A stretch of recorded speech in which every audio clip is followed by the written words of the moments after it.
In 2019, the EPA sealed the last escape route for truck owners who refused to run emissions-choked diesels. Overnight, a Caterpillar engine from 1998, a 20-year-old inline-six with no DPF, no DEF, and no regen cycles, became a finite resource. Today, that engine, the 6NZ prefix C15, commands prices north of $100,000. Not because it's rare, because it's the last engine that lets you work without paying the compliance tax. This is the financial forensics behind why an old Caterpillar became the most expensive investment in American trucking. Set up the 6NZ, what it is, and why it matters. The Caterpillar C15 6NZ is not a mystery engine. It's not experimental. It's not a prototype that escaped a test lab. It is a production inline-six, 15.2 liters, 5.40-inch bore, 6.75-inch stroke, producing between 375 and 625 horsepower, depending on configuration. Caterpillar built 99,900 of them between July 1998 and June 2005. Here's what makes the 6NZ different. It was the last C15 built before Caterpillar started choking its own engines to meet EPA mandates. No intake valve actuators, no diesel particulate filters, no selective catalytic reduction, no clean gas induction system, no regeneration cycles that shut you down on the side of the road. You fuel it, you run it, you maintain it, and it goes 1 million miles between overhauls. That's not marketing, that's field data from owner-operators who have been running these engines for over 2 decades. The A-Cert disaster, why newer meant worse. When the EPA tightened on-road diesel emission standards in 2004, Caterpillar responded with a CERT Advanced Combustion Emissions Reduction Technology. On paper, it was progress. In practice, it was a maintenance nightmare.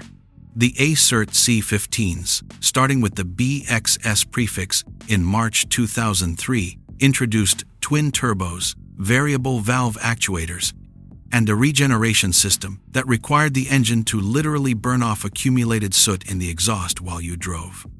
That regeneration process consumed fuel, limited power, and if it failed, which it did frequently, your truck shut down.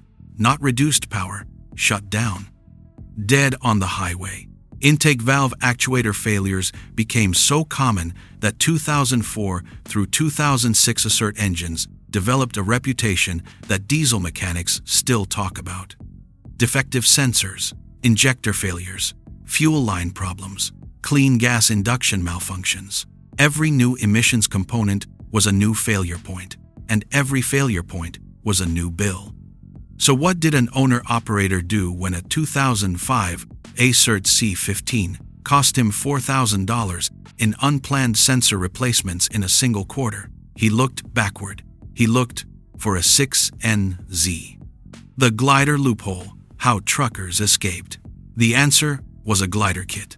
A glider kit is a new cab and chassis brand new Peterbilt Kenworth Freightliner, shipped without an engine, without rear axles, essentially a shell. You drop in a pre-emissions engine like the 6NZ, bolt up your driveline, and you've got a new truck with a 20-year-old engine that doesn't have to comply with current emissions standards because the EPA classified glider vehicles as remanufactured, not new. This loophole was originally intended for accident-damaged trucks, legitimate rebuilds, where you reused the surviving engine from a wrecked vehicle. But companies like Fitzgerald Glider Kits turned it into an industry. Fitzgerald was producing hundreds of glider trucks per year, each one housing a pre-emissions 6NZ or Cummins N14, selling them to owner-operators and fleets who needed reliability over compliance. And, for a time, it worked. You could buy a brand new 2017 Peterbilt with a 1999 6NZ under the hood. No DPF, no DEF, no downtime, just raw, proven, mechanical power in a modern cab. The EPA closes the door. 2019. The EPA didn't like what glider kits had become. In 2017, the agency proposed repealing the exemption that allowed glider vehicles to bypass current emissions requirements. By 2018, enforcement was underway.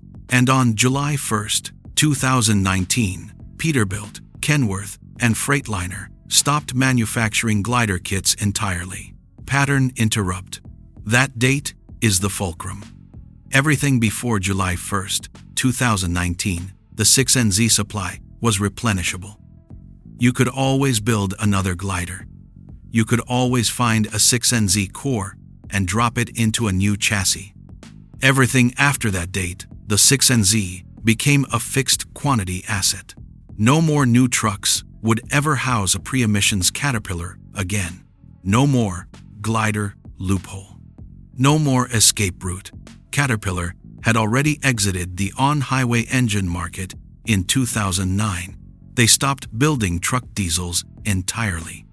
So there would never be a new C15 of any variant. And now, there would never be a new truck that could legally house an old one. The debt trap. Why? Post-emissions costs. Spiral. Here's where the financial forensics get sharp. Every hour your truck is down costs money. Not theoretical money, real revenue lost, real contracts missed, real customers who find another carrier. A post-emissions truck carries 3 to 5 additional systems that were never on a 6NZ. DPF, SCR, DEF, dosing, sensors, monitoring those systems, and a regeneration protocol that requires the engine to run at specific conditions for 20 to 40 minutes to clean the filter.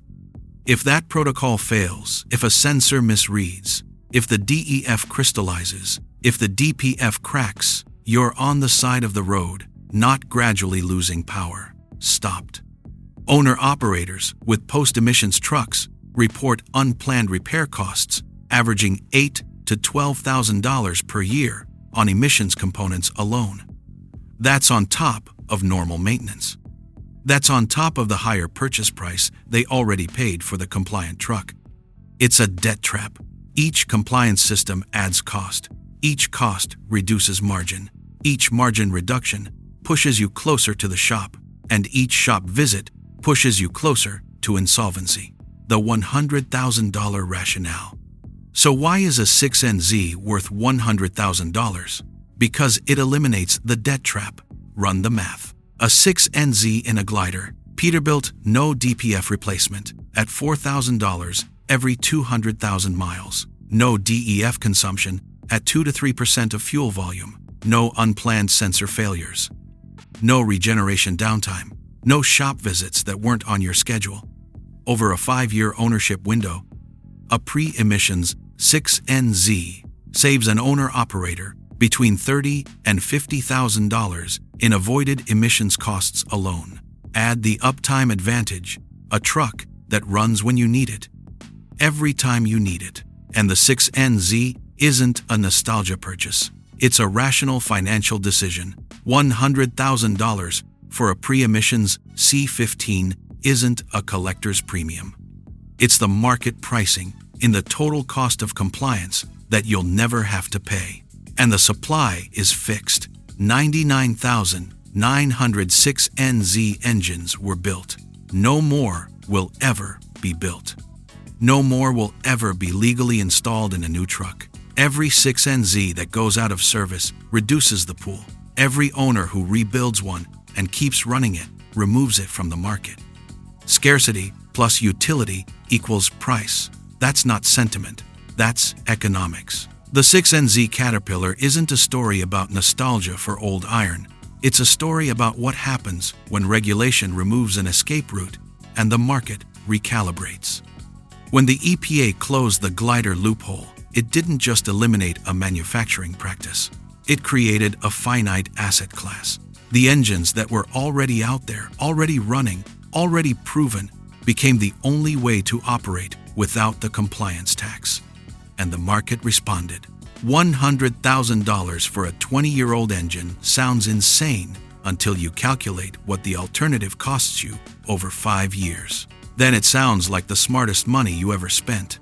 If this financial forensics breakdown hit home, hit that like button and subscribe. More deep dives into the hidden economics behind the iron you rely on are coming. Drop a comment below. Would you pay $100,000 for a 6NZ? Or is the compliance tax something you'd rather just absorb? We read every one. Thanks for watching. We'll see you in the next one.